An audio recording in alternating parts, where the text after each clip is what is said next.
Bueno, primero, muchas gracias a todos por estar aquí, gracias a Diputación por promover esta actividad y gracias por confiar en mí para diseñarla. Los que habéis pasado ya habéis visto un poquitito cómo está planteada la exposición. Es una exposición en la cual lo importante es el valor de los originales, podemos mostrar los originales de este trabajo y se hace una selección de obras, de las muchas que hay sobre el tema en la actualidad, por suerte, antes no la había, ahora sí tenemos un montón de obras, se hace una selección en la cual es una acción casi personal mío de que era la parte que podíamos entender, pero yo creo que intento buscar las partes más, o las obras más representativas a lo largo de los años en el mercado editorial español, comenzando por Carlos Jiménez, El origen de todo, y terminando con el más reciente de Cristina Durán y Miguel Ángel Giner de Jabalina. Ahí están las cosas que han marcado la época del cambio, como puede ser los surcos del azar o el arte de volar, que yo creo que son los referentes grandes que hay en el sector que nos permitió que hoy en día haya, como si pudiese haber un género dentro del cómic, si dentro del cómic hay género, el cómic es un medio y tiene género, o sea que hay un género, lo que no está definido todavía que tengamos el género de memoria histórica como tal, pero hay una producción elevada hoy en día en comparado con lo que hay en muchos casos. No todas triunfarán, no todas serán famosas, pero estas son referentes. El ciclo, como estaba diseñado, con la participación de... Vamos a tener 5 autores, 5 equipos creativos aquí, y la primera charla entendíamos que tenía que ser una charla de presentación del concepto de memoria histórica y un poquitito cómo se podía desarrollar y aportar, y para eso nos encajaba perfectamente David, que la prueba estaba entre la coordinación del libro sobre la memoria histórica con la parte de la educación y conocedor de la parte histórica. Él pertenece a la Asociación de Críticos y Divulgadores, que divulgan mucho mejor que los que somos técnicos de coordinar otras cosas, y entonces yo le doy mucho las gracias por estar aquí y le paso directamente la palabra para que presente como él lo entienda. Muchas gracias, David. Bueno, gracias a Alejandro por pensar en mí para la charla, gracias a la Diputación de Granada por apostar también por el cómic y gracias a las personas que habéis venido, que siempre es el cómic, somos un poco el hermano pobre muchas veces, entonces ya agradezco mucho que hayáis venido. Y nada, yo intentaré ser más o menos breve y ameno dentro de lo que cabe, pero sí que quiero un poco reivindicar pues también el papel del cómic, ¿no? Entonces hablaré un poco de la historia del cómic, no tanto porque crea que es súper importante conocer la historia del cómic, pero sí para entender cómo hemos llegado al momento actual, ¿no? En que una institución pues, como la Diputación de Granada apuesta por hacer una exposición sobre cómic y memoria histórica. Como decía Alejandro, ¿por qué ahora hay tantos cómics que tratan este tema? ¿Vale? Entonces, para ver un poco esa evolución. Y después lo que intentaré hacer, como las siguientes sesiones son autores, ¿no? Que tienen su parte en la exposición con sus originales, pues presentaros un poco esas obras también, ¿vale? Para que cuando vengan los autores y las autoras a hablar, pues que al menos conozcáis un poco su trabajo, ¿vale? Entonces lo primero, me gusta empezar poniendo grandes obras, patrimonio de la humanidad, ¿no? Tenemos la columna trajana, pinturas rupestres, los jeroglíficos, el tapiz de Vallée.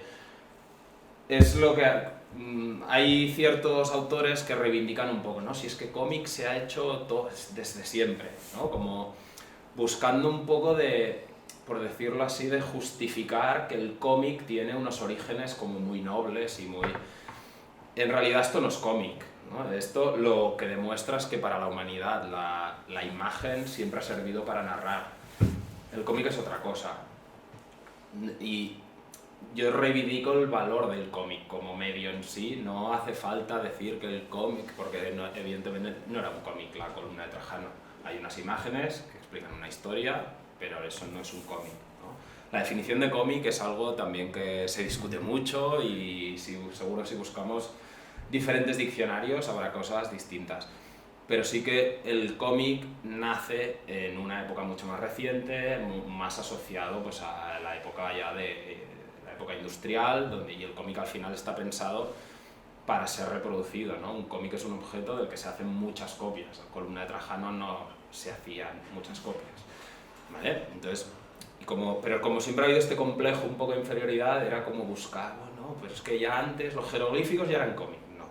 No eran cómic. Es una imagen que narra cosas, pero ¿vale? Entonces sí que los precedentes más directos del cómic seguramente sean los grabados. Pero aquí ya nos vamos al siglo XVII, siglo XVIII, donde empiezan a tener éxito, ¿no? Algunos pintores como Hogarth, como Gaumier, que lo que hacen son unas series de grabados. Entonces sí que hay un poco un inicio como de una secuencia, ¿no?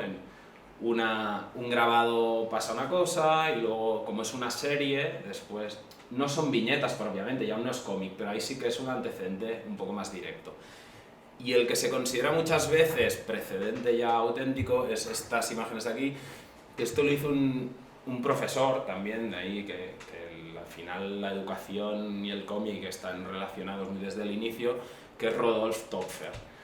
Y este hombre lo que era profesor y entonces se dio cuenta, pues hacía como estos dibujitos, esta especie de tiras así, y vio que funcionaban muy bien, que a sus estudiantes les gustaban, y entonces empezó a hacer, ¿no? Como una serie más grande. Entonces son al final pequeñas, secuencias muy breves, 3-4 viñetas, aquí ya sí que más o menos podemos hablar de viñetas, y un pequeño texto y siempre en clave de humor, ¿no? El humor siempre ha sido muy importante, ¿no? Muy asociado al cómic. Entonces este sí que sería un poco el origen más directo. Pero el cómic, como lo entendemos hoy, nos tenemos que ir a Estados Unidos. Y estamos ya a finales del siglo XIX.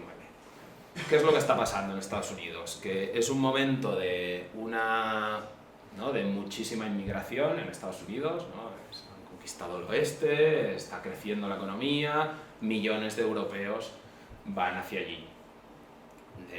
¿No? En esta época el mito, las películas nos muestran irlandeses italianos, que siempre parece que son las dos comunidades, pero también hay suecos, alemanes, ¿no? Polacos, gente. Entonces, ¿qué es el momento donde ya tenemos periódicos?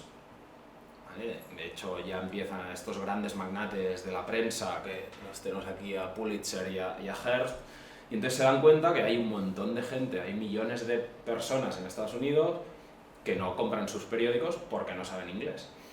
Entonces se dan cuenta que utilizando imágenes, utilizando dibujos, pues esa gente puede tener cierto interés en comprar esos periódicos. Y entonces empiezan a apostar, sobre todo en los dominicales, ¿no? Donde había un poco más de libertad y más espacio, por hacer, pues eso, más cosas con imagen, ¿no? Que esto sería... es una imagen de Hogan Sally, que es donde aparece uno de los personajes icónicos, que es este de aquí, que es Yellow Kid. Que para que veáis la popularidad que llegó a tener este personaje, el concepto de prensa amarilla, ¿no? Esa prensa sensacionalista viene de aquí, de que en sus páginas se publicaba a Yellow Kid, ¿vale? Para que veamos que era algo realmente masivo, que tenía en la cultura norteamericana de esta época era una figura muy importante, y de hecho se peleaban estos grandes magnates, ¿no? Hearst, que está basado en Ciudadano Kane, o Pulitzer, ¿no? Que da nombre al premio periodístico tan prestigioso, se pelean, y es un momento donde los autores, los dibujantes ganan mucho dinero, porque los fichan, se pelean por tenerlos, y es como un poco la edad dorada del cómic, ¿no? Este momento de nacimiento, y ahí es la época que es muy interesante porque es donde aparecen los recursos que hoy todos asociamos con el cómic, por ejemplo los bocadillos, ¿no? Antes, pues esto era como se hacía tradicionalmente, ¿no? Un personaje hablaba, pues tenía el texto encima, y aquí es una de las primeras veces, esto siempre hay discusión, ¿no? ¿Cuál es la primera o no? Pero bueno, es una de las primeras veces en que tenemos el recurso del bocadillo, ¿no? Que además, si veis la secuencia es un poco humorístico, el que habla es este gramófono, y entonces resulta que luego el que está dentro es un loro, ¿no? Hay un poco ese juego también humorístico, ¿vale? Entonces este es un momento muy importante, un poco fundacional del cómic. Y entonces llegamos, esos primeros años, esas primeras décadas son apasionantes porque es donde el cómic se inventa, digamos, ¿no? Y es donde aparecen multitud de recursos, cosas, es un momento, una explosión creativa brutal, es un medio nuevo, y por tanto es el campo, todo es campo, se puede hacer cualquier cosa. Y aquí os he puesto 3 ejemplos de obras, pues, muy importantes para esa época, ¿no? Little Nemo en Slumberland, que ya veis, ¿no? Composiciones de páginas súper creativas, eran normalmente publicaciones que lo que os decía, que aparecían en el domingo, entonces son estos periódicos tan enormes, ¿no? Estos tabloides, que entonces ahí tenían espacio para jugar pues eso, con estructuras, con colores, con todo lo que se les ocurriera. Después otro muy importante que es Gasoline Alley, que este es interesante, ¿no? Quizá no llama tanto la atención visualmente como los otros dos ejemplos, pero este por primera vez es una tira donde los personajes van creciendo también, el tiempo pasa en el cómic, ¿no? Normalmente los personajes era pues siempre, pues como yo sé, como Bart Simpson, que siempre tiene la misma edad, no crecen, pues en el cómic pasaba así, y en cambio aquí los personajes, y es una tira que duró 57 años me parece, o 60, una cosa así, o sea, los personajes realmente iban creciendo. Y después, como tercera obra así de referencia a esta época, es Crazy Cat, de George Herriman, ¿no? Que es la típica, el gato y el ratón que se pelean y así, y aquí también es un hombre súper creativo, que, bueno, ya veis solo con esta página, ¿no? Cómo juega, pues en este caso la idea de viñeta, de horizontalidad y así, pues que él hace lo que le da la gana. Y es ese recurso humorístico, un poco el slapstick también, ¿vale? Y son tres exponentes de esa época dorada, de donde realmente se configura pues toda la libertad creativa que tenía el cómic, ¿vale? No sé si quieres añadir algo, Alejandro. Si me digo algo que no estás de acuerdo... No, tú eres maestro, yo no. Bueno, tampoco mucho. Bueno, ¿y qué está pasando aquí, ¿no? Mientras pasaba todo esto en Estados Unidos? Pues aparecen, ¿no? En 1917, por ejemplo, en España se publica la revista TVO, ¿no? Que bueno, es tan importante que da nombre después al cómic en España pues, durante... ¿no? ¿Y al Día Nacional? Correcto. Y al Día Nacional que se aprobó este año. Que el Día del Cómic de España es el 17 de marzo. Porque es el primer número. Porque es el primer número. Estaba la duda entre el 11 y el 17, pero al final se ha asumido que era el 17 de marzo cuando se publicó, el 17 de marzo de 1917, y por eso este año el Consejo de Ministros declaró el 17 de marzo como Día del Cómic. Y ya a partir de ahora será... Claro, pues imagina la importancia que hoy en día, ¿no? Han pasado más de 100 años y aún sigue siendo una referencia, ¿vale? Entonces, aquí sí que, pues, ya veis el subtítulo, ¿no? Semanario festivo infantil. Esta idea del cómic infantil, y luego volveremos sobre esta cuestión. Y después a nivel europeo, pues una de las figuras más conocidas por todos, en 1929 se publica Tintín, ¿vale? Como una obra que bueno, hasta que vivió Hergé, ¿no? Que entonces ya dejó de instrucciones que no se hiciera nada más, ¿no? Así como con Asterix y Obelix se están publicando aún, aunque ya no estén los autores. Hergé se plantó en 24 y dijo, hasta aquí. ¿Vale? Pero es un momento donde el cómic no es exclusivo de Estados Unidos, sino que en todo el mundo, en Japón. Ya no hablo de Japón porque ya sería hablar otro melón, ¿vale? Pero bueno, entonces, lo que os decía, la idea no es hacer una superclase de historia del cómic, pero creo que hay cosas que son importantes para entender cómo hemos llegado al momento actual. Y entonces, para eso me gusta utilizar esta tira. Esto originalmente, tenéis que ver, es un dibujante, se llama Matt Madden, que es también teórico. Entonces hizo las 6 del medio. Entonces esto es una adaptación que hace un profesor francés que se llama Nicolas Labarre, francés no sé, me imagino que se pronunciará así. Entonces él lo que hizo es añadir la primera y la última, ¿no? Para hacer que fuera un poco el recorrido más completo, ¿no? Y es un poco la historia del cómic en Estados Unidos en 8 viñetas, ¿no? La primera es un poco lo que hemos visto, sería el ratoncito que está tirando el ladrillo, pues este que os decía antes de Crazy Cat. Y entonces avanzamos, años 30 es cuando nacen los superhéroes.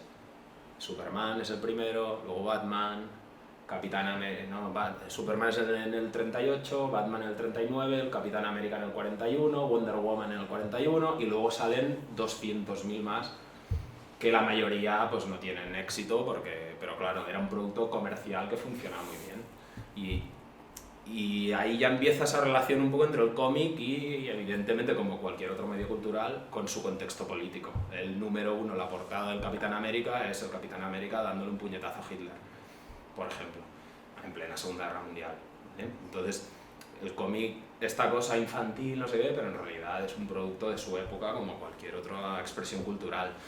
Entonces, ahí es el boom de los superhéroes si avanzamos después, finales de los 40, principios de los 50, claro, esos niños muchas veces que habían empezado leyendo los comic books, estas, ¿no? Eran unas publicaciones muy baratas, papel malísimo que está pensado para leer casi y tirar, que habían empezado a leer superhéroes, claro, ya quieren algo más, ya has leído 800 veces que Superman o Batman han ganado al malo, pues quiero algo un poco distinto. Entonces empieza a aparecer mucho cómic, sobre todo hay una editorial muy importante que se llama EC Comics, que hay temas más de terror, de crimen, ¿no? También hay cómics románticos, ya géneros que interesan un poco más a gente un poco más adulta, ¿no? Gente joven, ya no niños. Pero estamos en un momento, ya sabéis, caza de brujas, un puritanismo en Estados Unidos impresionante, entonces no se ve demasiado bien, pero ahí llega a haber, en los años 50 en Estados Unidos, llega a haber quema de cómics porque hay mucha delincuencia juvenil, porque los niños leen cómics, ¿no? Este es el discurso, luego son los videojuegos, los juegos de rol, no sé qué, pues en esta época eran los cómics. Entonces incluso llega a ser tan fuerte la presión, hay una sesión del Parlamento, ¿no? Hay un libro de un psicólogo, Frederick Bertham, que La seducción del inocente, el título, y entonces la conclusión básicamente es eso, que los niños leen cómics de crimen, de no sé qué, y entonces luego hay crímenes, porque nos hace como esa asociación directa. Pero es tan fuerte la presión, ¿no? En ese contexto, en plena Guerra Fría, que incluso las editoriales de cómics al final lo que dicen, bueno, pues vamos a autocensurarnos, y entonces hacen el Comics Code, se le llama, que es autocensura. Entonces tú, para poder vender tus cómics en los kioscos, que era donde se vendían, tenías que tener ese sello. Y si tenías ese sello, evidentemente tratabas temas, pues, violencia que no fuera explícita, nada evidentemente sexual, nada referente pues a problemas sociales, todo este tipo de cosas. Entonces ahí es un momento muy importante porque el cómic se convierte en esta cosa infantil, ¿no? En el aspecto negativo, digamos, porque al final era una lectura para niños, porque era todo temas tan blancos y tan así que a la gente a la que crecía un poco y tenían 16, 18, 20 años dejaba de interesarles. Entonces ahí se crea este tópico un poco del cómic como algo infantil. Y es la industria que hay. Superhéroes, se mantienen algunos y cosas ya con muy poca chicha, por decirlo así, palabras técnicas. Entonces, esto, claro, hay autores que no les gusta y pasamos a la década de los 60. Y son autores como Robert Crumb, como Shelton, gente que lo que hace es, yo esos temas no me interesan, pues no puedo publicar en las editoriales, en la industria oficial, por decirlo así, en la industria mainstream, pues me monto yo por mi cuenta y aparece el underground. Entonces pues me hago yo mis fanzines, mis copias, voy a festivales de música, los reparto allí, vendo en una tienda de no sé qué, y aparece una escena alternativa que sí que empieza a interesar a pues gente sobre todo universitarios y gente ya un poco más mayor. Entonces ahí son cómics que ya empiezan a hablar pues de temas ya más adultos, drogas, sexo, rock and roll, que es la época, ¿no? Autobiografía, y por tanto generan un interés. Evidentemente las editoriales que ven, ostras, esto tiene salida, esto se vende mucho también, pues lo que hacen es intentar más o menos captar esa parte adulta y hablar de problemas, y es la época en que los superhéroes, pues aparece la guerra de Vietnam, aparece el movimiento por los derechos civiles, etcétera, este tipo de cosas. Es un poco coger este underground, este cómic adulto que iba de forma alternativa y volverlo a meter dentro del mainstream, digamos. Y entonces eso es un momento muy importante porque lo que permite es que avancemos a los años 80 y este cómic ya adulto, que ya ha convivido, digamos, con el mainstream, es donde empiezan a aparecer obras ya más personales. Y hay autores, ¿no?, dentro del mundo de superhéroes, como Frank Miller, por ejemplo, ¿no?, como Alan Moore, gente así, pues que hacen Watchmen, que hacen El Caballero Oscuro, entonces son superhéroes, pero ya no es una cosa plana y sin sustancia, ya es, ¿no?, es recoger el género y darle la vuelta y darle incluso un cierto toque realista. Y sobre todo llega una obra que después os comentaré, que seguro que es fundamental para entender la exposición de hoy también, que es Maus. ¿no? Que Maus habla sobre los campos de concentración, ¿no?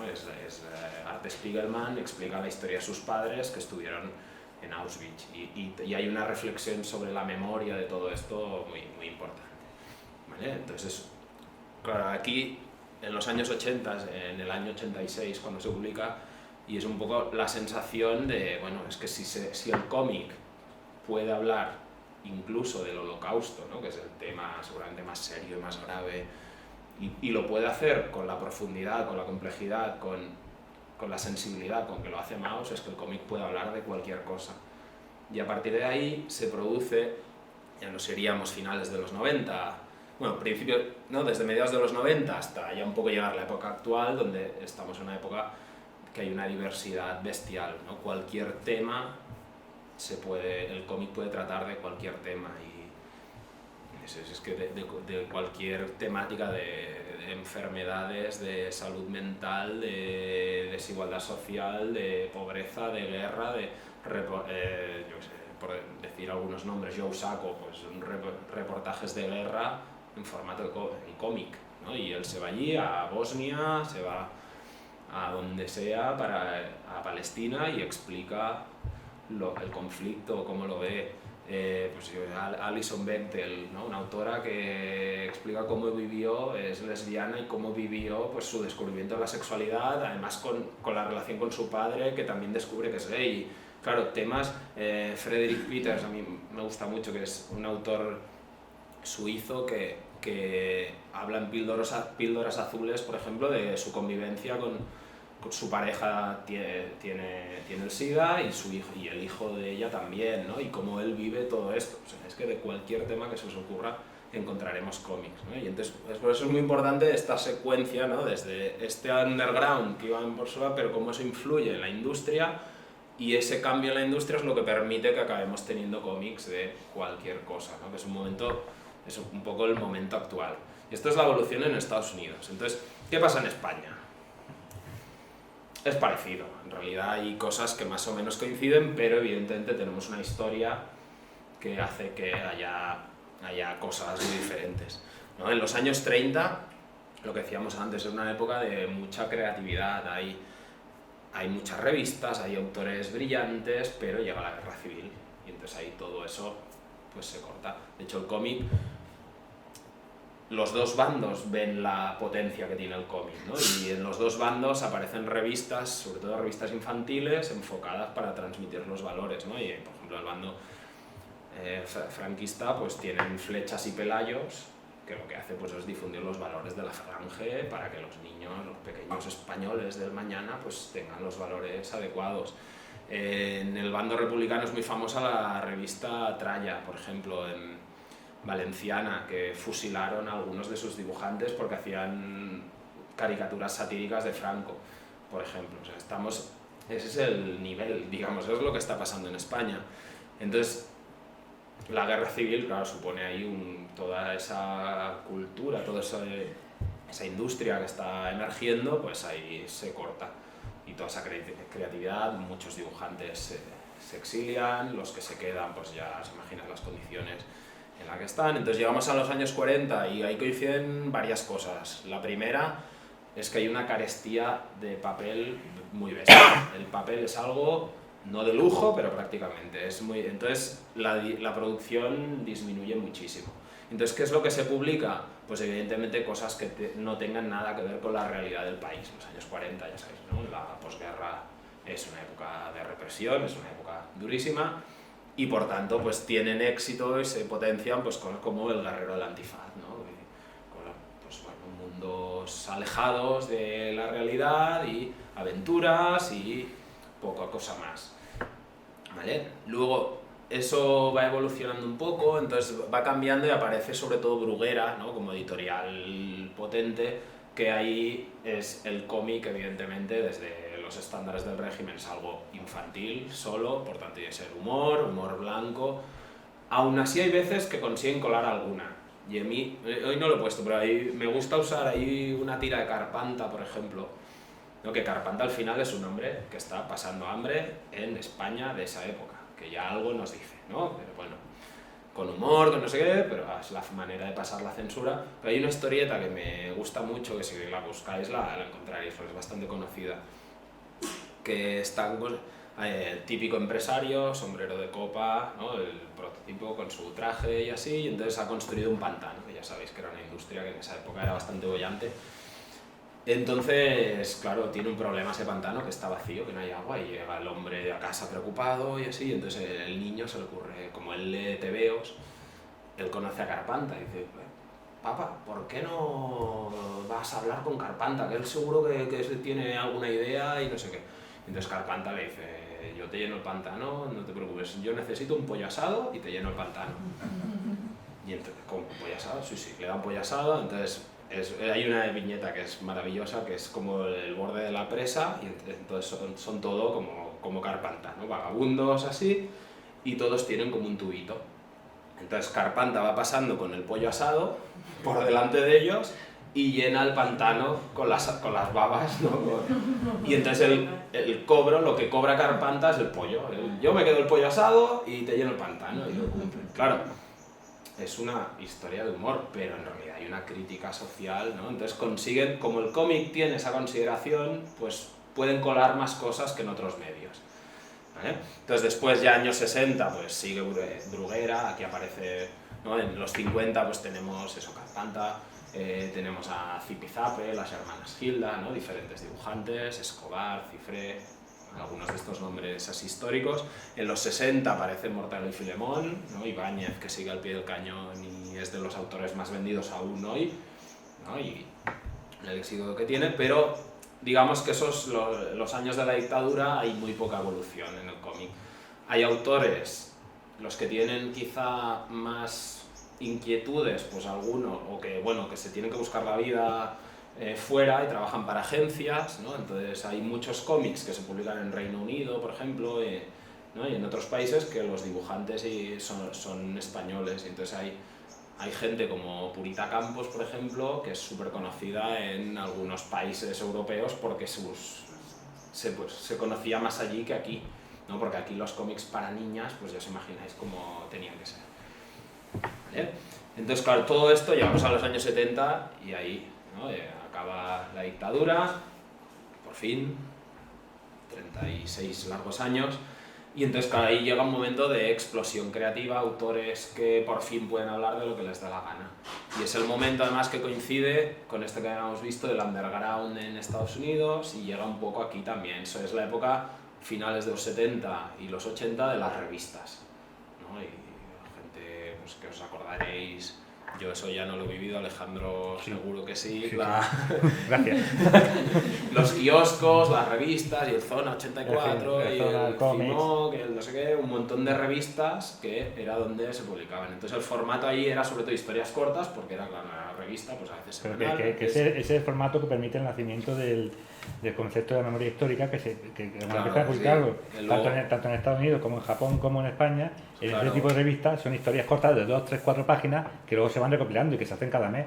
Como hay tanta la variedad que hay en la revista, pues algunas cosas de estas se van metiendo que el editor, claro. Normalmente un álbum completo como hoy en día no lo hubiese dejado publicar. No, ahora esto de un cómic de 300 páginas, eso es algo bastante reciente, ¿no? En esta época sobre todo era en las revistas, y entonces eran historias cortas, y en el mejor de los casos, cuando ya tenías pues 48 páginas o 74, pues se publicaba en formato álbum, que era como el recopilatorio de las diferentes historietas.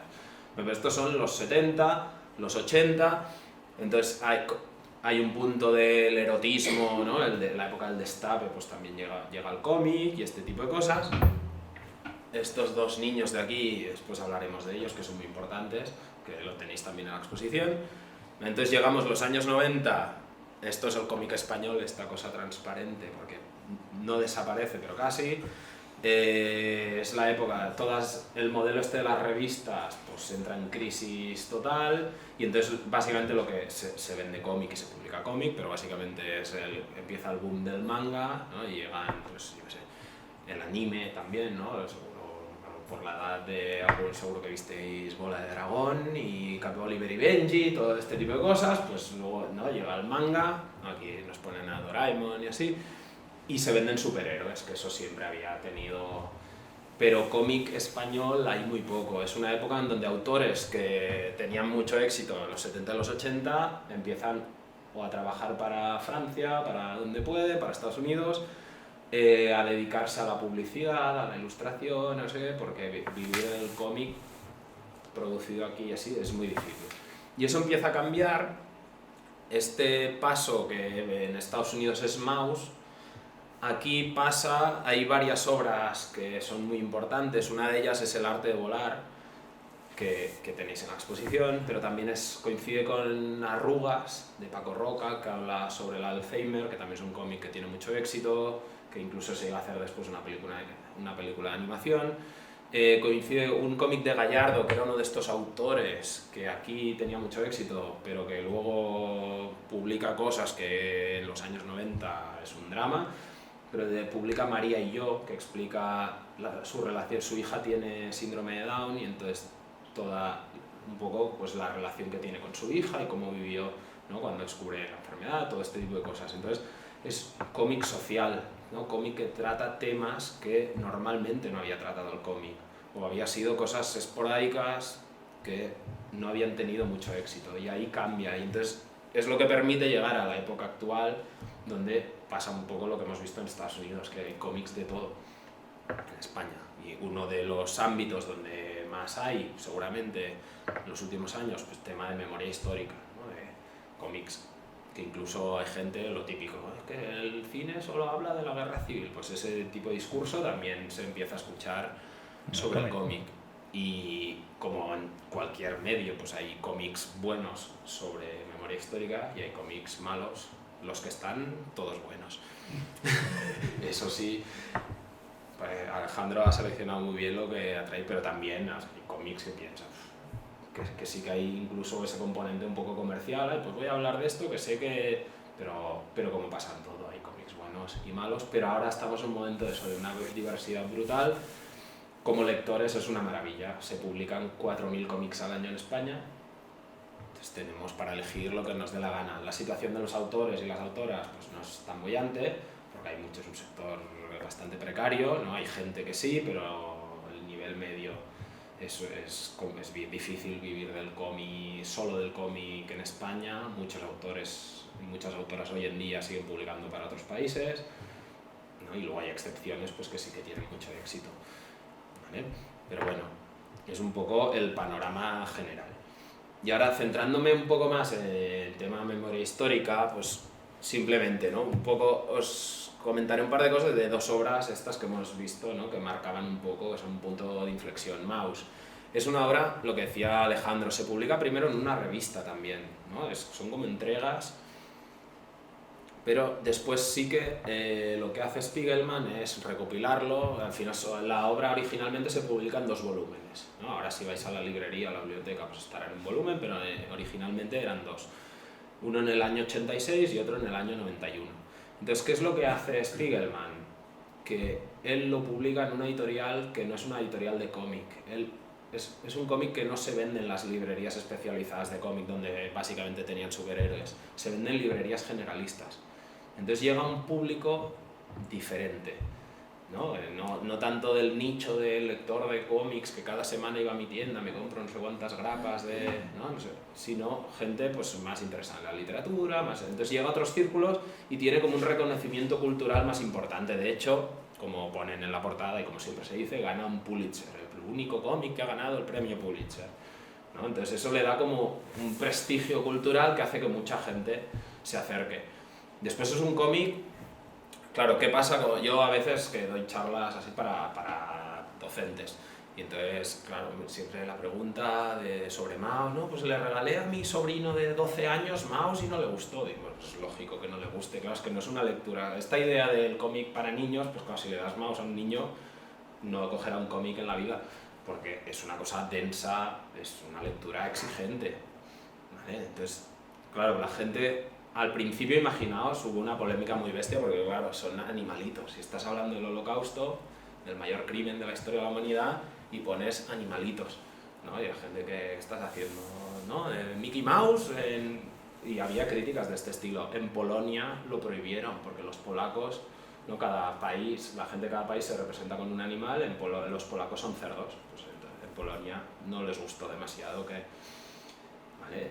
Y es un cómic que tuvo pues, una vida editorial complicada. Al principio hubo mucho rechazo por eso, porque era como, pero vas a hacer monigotillos, una cosa de humor sobre el holocausto, y era, no, léetelo primero y luego vemos si es humor, ¿no? Y entonces es una obra muy interesante porque se ve también el proceso de creación de la obra. Tiene como dos ejes: la historia que explica de los padres del autor, pero luego también el proceso de las conversaciones, ¿no? De los diálogos que tiene con su padre, cómo va construyendo cosas que su padre le cuenta, pero él investiga y no le cuadran, y utiliza recursos gráficos para mostrar este tipo de cosas, y luego a nivel visual pues es una maravilla, ¿no? Y tiene tantísimos detalles, tantísimas cosas, juego con máscaras. Es una obra fundamental, ¿no? Y es lo que permite, lo que os decía, que luego muchos autores, muchas autoras se atrevan, pues yo tengo esta historia que quiero contar, ¿no? Y de hecho el cómic también, hay muchos cómics de memoria histórica, que ahora comentaremos, tienen este componente familiar también, ¿no? Y eso, el caso de Maus, es fundamental. Pero si vamos al cómic de aquí, la obra pionera, eso de hecho Carlos Jiménez a veces lo ha dicho: yo soy el que inventé la memoria histórica en España. Y es verdad, es que no se había hecho en otros medios tampoco lo que hizo Carlos Jiménez. Él lo que hizo fue recoger sus recuerdos de los hogares de auxilio social, ¿no? Donde cogieron durante la dictadura pues, niños huérfanos, niños muchas veces que tenían los padres o en la cárcel, o ¿no? En el caso su madre estaba en un sanatorio y no sé, por eso acaban en un hogar de auxilio social. Y entonces lo que hace es recuperar, poner en cómics sus recuerdos, ¿no? Sus vivencias en estos hogares. Coge a su grupo de compañeros y les pide que le expliquen batallitas de los hogares, y entonces eso es lo que él publica. Y lo que decía Alejandro antes, ¿no? Primero son historias cortitas que van en una revista. Claro, en una revista, lo que decía, época del destape, de cosas así, entonces le decían, pero que esto es muy triste para poner en una revista, que la gente no, esto... Entonces, en España no tiene ningún éxito. O sea, al principio es que esto no... Bueno, dejan de publicárselo. Entonces, después se publica en Francia. Y en Francia es donde tiene éxito realmente. Es donde valoran lo que está haciendo Carlos Jiménez. Entonces, como en Francia, que el mercado ya estaba más maduro, que la gente ya había, ¿no? La cultura del cómic, los lectores pues ya se acercaban a otro tipo de cosas, allí tiene éxito, y ese éxito en Francia es lo que hace que aquí, desde aquí, ¿no? Glenat lo recupere y diga, y entonces ya lo publica, ya no en el formato de revista, sino son álbumes ya. Y álbumes que, de hecho, no sé si el año pasado aún publicó el último, me parece. Hace unos meses cerró ¿verdad? Sí, cerró la obra. El noveno, ¿no? Son 9 álbumes, entonces... Y lo que hace es eso, recupera la memoria de los hogares del auxilio social, que es algo pues, donde pasaron miles de niños y niñas en España, en este caso niños, y explica pues, su día a día allí, la crueldad pues, de los falangistas que vigilaban, de las monjas, de los curas, de quien estuviera, la situación de las familias, y hay cosas divertidas, cosas tristes, hay sus niños, ¿no? Estos son súper icónicos con estos ojos súper expresivos y así. Y es una obra que, por ejemplo, para utilizar en clase funciona muy bien, porque son historias cortas, porque al final son niños que están... Y entonces te permite hablar de eso, de cómo era la situación de buena parte de la infancia en España durante la dictadura, ¿no? Entonces es una obra fundamental que, lo que os decía, que en España al principio pasan olímpicamente. Y es este éxito en Francia donde luego se recupera, y entonces ya sí que después, cuando a partir del 2009, con El arte de volar y así, que empieza a haber cómic de memoria histórica, entonces sí que, ostras, pues Jiménez ya lo hizo. Pero durante muchos años no tuvo ningún tipo de reconocimiento. Le pasó, por ejemplo, otro ejemplo es Miguel Gallardo hizo Un largo silencio, que ahí lo que hace es coge o sea, se muere el dictador, él pensaba que su padre era un cobarde porque él no le explicaba nada de la guerra ni de la dictadura, y que era el típico hombre que había bajado la cabeza y había aceptado todo y ya está. Y entonces, cuando acaba la dictadura, los coge un día él y a su hermano y les empieza a explicar lo que vivió. Llegó a ser capitán del ejército republicano, pensando que lo fusilaban en Montjuïc, en Barcelona, se tuvo que exiliar a Francia, bueno, una historia impresionante. Entonces le dijo, papá, esto escríbelo. El padre lo escribió y entonces lo que optó Gallardo, en lugar de hacerlo todo en cómic, puso las memorias de su padre tal como él las escribió y entonces algunos fragmentos él hizo cómics. Y eso lo publicó a finales de los 90 y vendió 4. Pero luego, como ya estábamos ya en la época, hace unos 10 años o así, como ya el mercado había cambiado, como empezaba a haber cómics de memoria histórica, se volvió a reeditar y entonces ahí sí que tuvo éxito. Pasó con otro, también es muy interesante, que es Cuerda de presas, que hablaba, son historias de las mujeres en las cárceles franquistas. Pasó lo mismo, se publicó en su día, mi caso, y luego se ha recuperado y ha tenido bastante más éxito. ¿Vale? Entonces, un poco el recorrido histórico. Y ahora lo que os quiero comentar, algunas cosas, como la mayoría os he visto viendo la exposición, pues para comentar un par de cosas y un poco preparar pues las siguientes charlas, que yo algunos los he visto así en directo y vale la pena si podéis. Pues yo, empezando por Jaime Martín, que es un narrador maravilloso como dibujante y en cómic, pero también explicando cosas y el proceso creativo y así. Entonces vale mucho la pena si podéis venir a verlo. Entonces, ¿qué obra? La que ha tenido más éxito, la que está en la exposición, es Jamás tendré 20 años, pero hay una obra anterior que es Las guerras silenciosas, que ahí lo que hace es su padre, y él lo dice, era el hombre más pesado del mundo con sus batallitas de la mili. Entonces, claro, estuvo en la guerra de Ifni, que eso además es un conflicto de estos que el franquismo ocultó y que no se sabe nada y fue una carnicería y unas condiciones horribles. Y al final un día le dijo, en el momento de crisis creativa, dijo, bueno, pues voy a intentar hacer algo con las historias de mi padre de la guerra, ¿no? De la mili. Y entonces es lo que explica. También es interesante porque se ven las vivencias del padre y también el proceso creativo. Y a nivel gráfico es interesante también, utiliza fotografía y dibujo, ¿no? Que luego es algo que, si os habéis fijado en algunos de los originales, se ve cómo utiliza fotografías para después el dibujo, pues en esta obra directamente pone las fotografías. Y entonces ahí, claro, él lo que se da cuenta cuando empieza a hablar con sus padres para que le expliquen su historia, dice, ostras, pero sí, la historia buena de verdad es la de mi abuela, ¿no? La de mis abuelos. Y entonces es cuando hace Jamás tendré 20 años, que ahí lo que explica es la historia de sus abuelos. Su abuela, que era de Melilla, que ya es donde empezó, ¿no?, el golpe de Estado, y bueno, esto os destripo la segunda página del cómic. Matan a todos sus amigos, o se movía con gente anarquista y así, y entonces se tiene que ir de allí escapándose por la montaña y no sé, y entonces acaba en Hospitalet, al lado de Barcelona, porque tenía familia, y entonces allí conoce al que será el abuelo de Jaime Martín, que él luego se alista y está en el ejército republicano, y entonces se ve las dos partes, ¿no? Como la parte más de la guerra y luego toda la represión posterior, y es un cómic realmente es impresionante.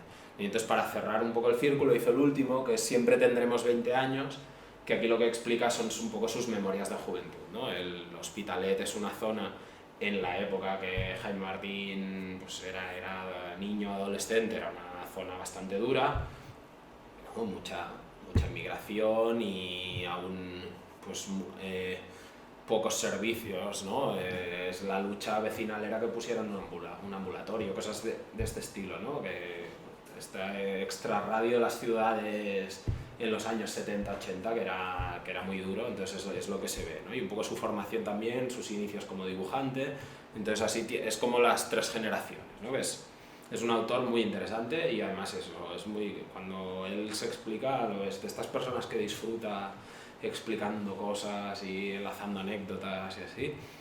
Entonces, otras 2 obras que tenéis allí, también originales, ¿no? Contrapaso es de Teresa Valero, entonces aquí lo que ha hecho Teresa es básicamente, es una novela negra, ¿vale? Entonces está inspirado un poco en el periódico El Caso, entonces son unos periodistas que investigan un asesinato Pero claro, no se queda solo ahí, también está súper trabajado el contexto histórico, ¿no? Pasan los años 50 en Madrid, entonces es un momento de huelgas estudiantiles, aún de mucha represión, bueno, del régimen, ¿no? Aún reprimiendo duramente, y gente como Vallejo Nájera y similares, pues aún dirigiendo ciertas políticas, y entonces es una obra realmente que como muy apasionante, ¿no? Que pasan muchas cosas y toda la parte histórica está muy bien porque además reconstruye una época que normalmente, claro, no es la guerra, no es ya la transición, tampoco son los años 60 que empieza como a mejorar la cosa, ¿no? Son los años 50 que queda ahí en medio un poco y que no hay, de ese periodo concreto pocas obras hay. Y juega con los personajes que tengan Claro. que los casos, bueno, a ver, unos sean falangistas de repente con el tema y te da la vuelta. Ella dice Sí. que habla sobre la concordia, es lo que intenta contar también en este libro. Claro, sí, porque se ve, es la imagen que os he puesto al principio. De hecho, en este libro estábamos en el Parlamento de Madrid hablando que se estaban desarrollando una PNL de la proposición de ley de apoyo en el Parlamento de Madrid que se aprobó. Estaba Teresa con nosotros y salieron el de Vox a decir que eran, le dijeron de todo, que era anti-española, que era anti no sé qué por publicar este teo que estaba haciendo un revisionismo histórico. Digo, pero tú te lo has leído y dices, no, pero a mí me lo han dicho. De coño, pues léetelo Claro. porque fundamentalmente va sobre el tema de la concordia, la necesidad de arreglar las cosas. Sí, claro, pues es un momento ya que la guerra ha quedado atrás, lo más duro de la represión de la posguerra ya ha pasado, entonces es como una nueva etapa, ¿no? Y un poco, está muy bien. Después, bueno, la araña del olvido, pocos tengo que contar, sabréis más vosotros que yo, imagino. Tenemos a... Bueno, aquí no está mismo, estará en el bar. Vale, pero como yo es que no lo conozco personalmente, entonces, pero bueno, aquí básicamente lo que hace Enrique Bonet pues habla sobre Lorca, pero sobre todo se centra en la investigación de Agustín Penón, ¿no?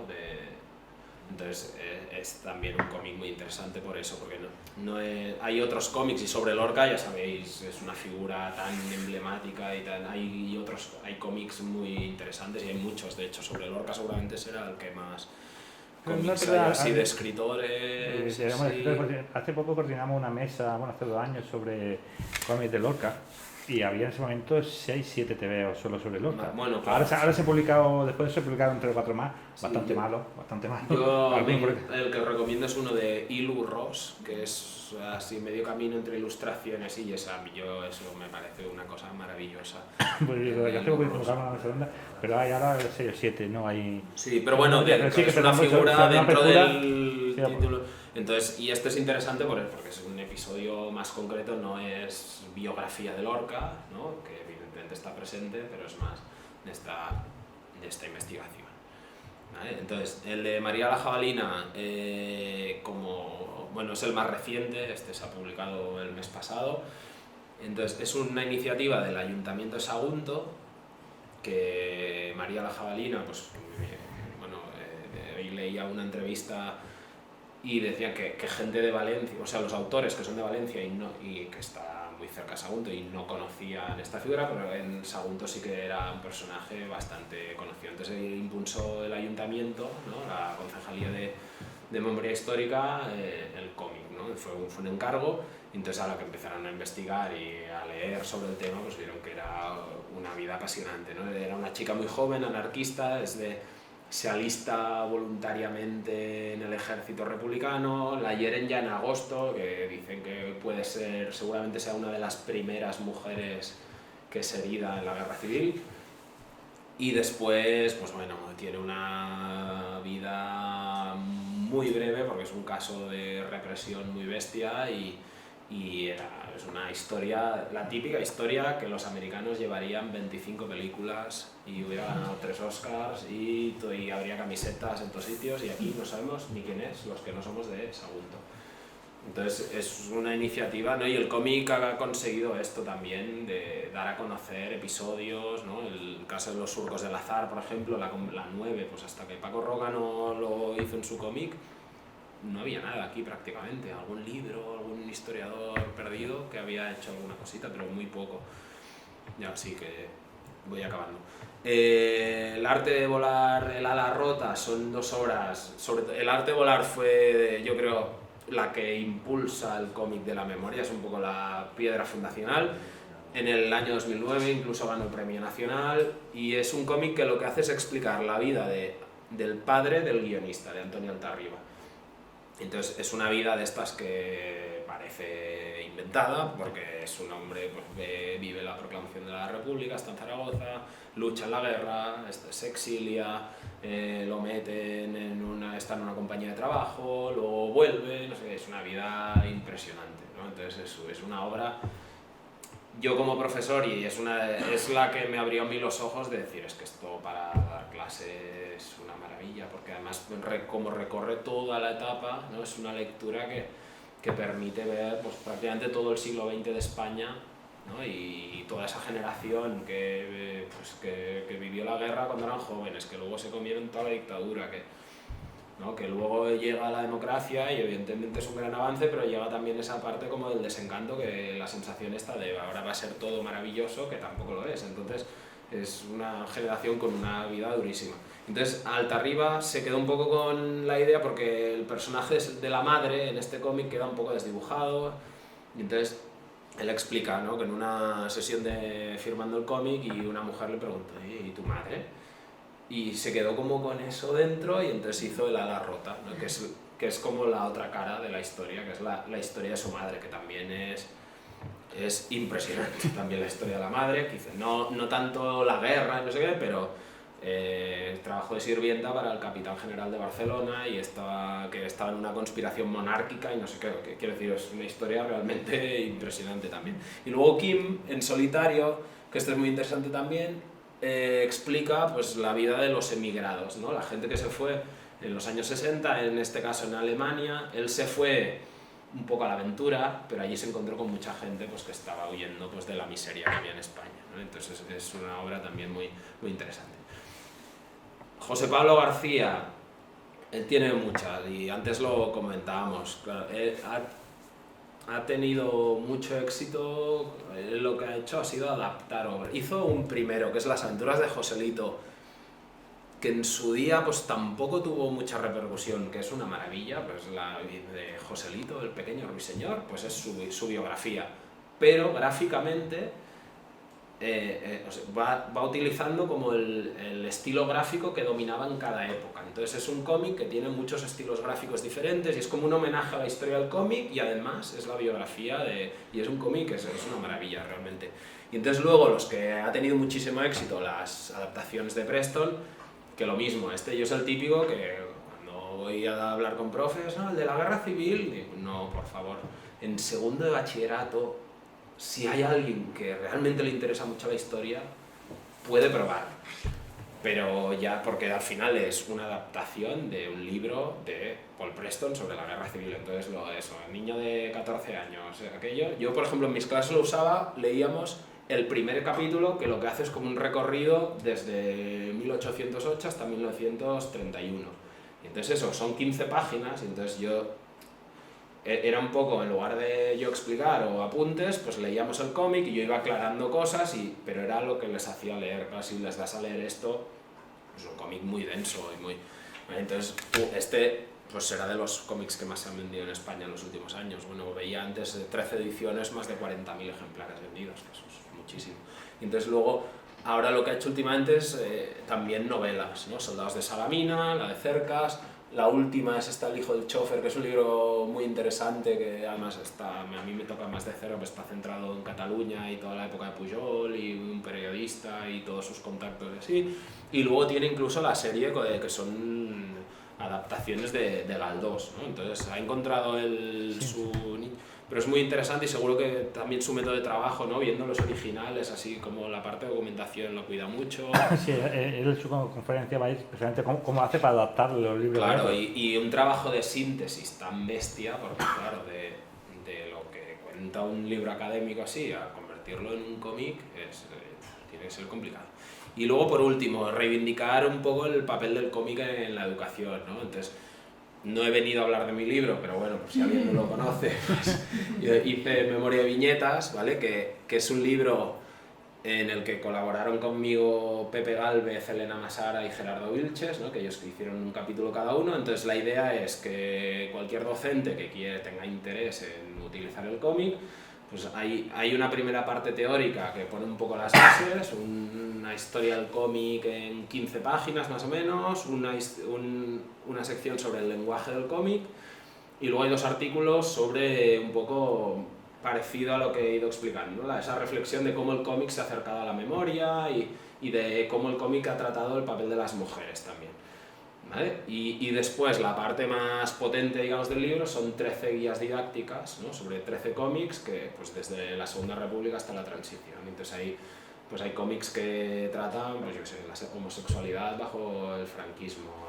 algunos de estos cómics que hemos dicho, El arte de volar, Paracuellos, están también el ala rota. Entonces yo lo que no quería era la típica cosa que no sé si hay profes en la sala, pero que nos pasa cuando vamos a una charla que nos dicen, oye, esto es muy interesante, lo podrías usar en las clases. Bueno, sí, interesantes hay millones de cosas, pero claro, luego el cómo llevo eso a la clase es lo difícil. Entonces yo quería que fuera algo que realmente fuera práctico, fuera útil, y entonces están las actividades ya preparadas, ¿no? Sería la tarea, pues, leer el cómic, evidentemente, y elegir las actividades para, pues quiero que hagas la 3, la 7 y la 9.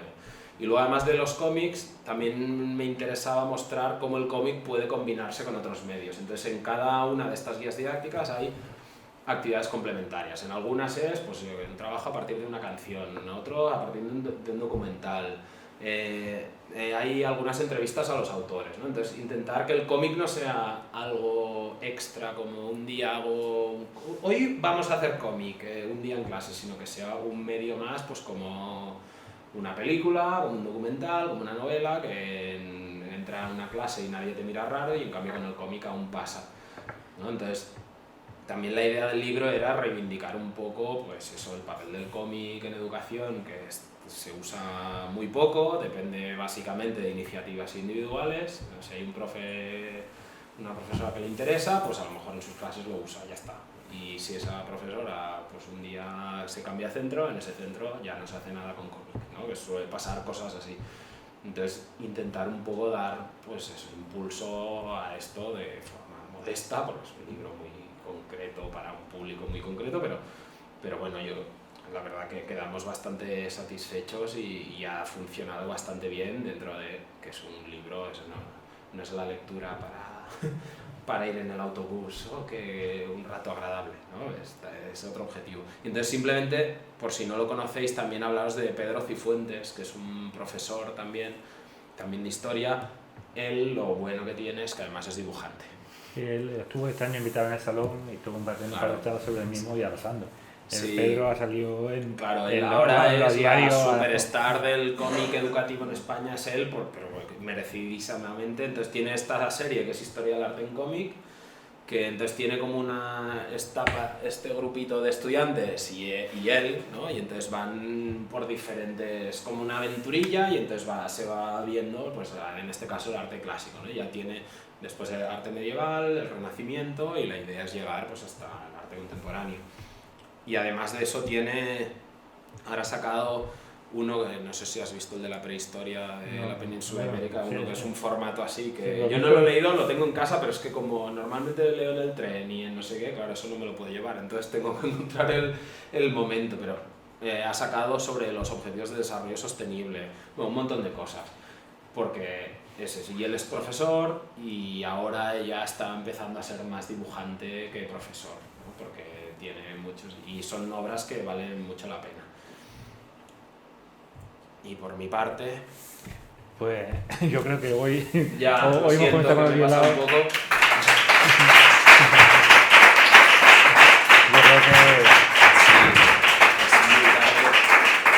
Yo creo que nos hemos alargado y creo que vamos a tener más días para seguir hablando. Si alguien quiere con algún tema puntual, les recordaros que la semana que viene estará Jaime y estaremos hablando también del tema. Yo creo que ha hecho una buena. Muchas gracias por la introducción, que ha sido muy positiva. Yo creo que muy clarificadora para mucha gente que no lo tuviese. Y gracias a vosotros por estar aquí y aguantar hasta esta hora. Pues nos vemos la semana que viene y aprovechar para...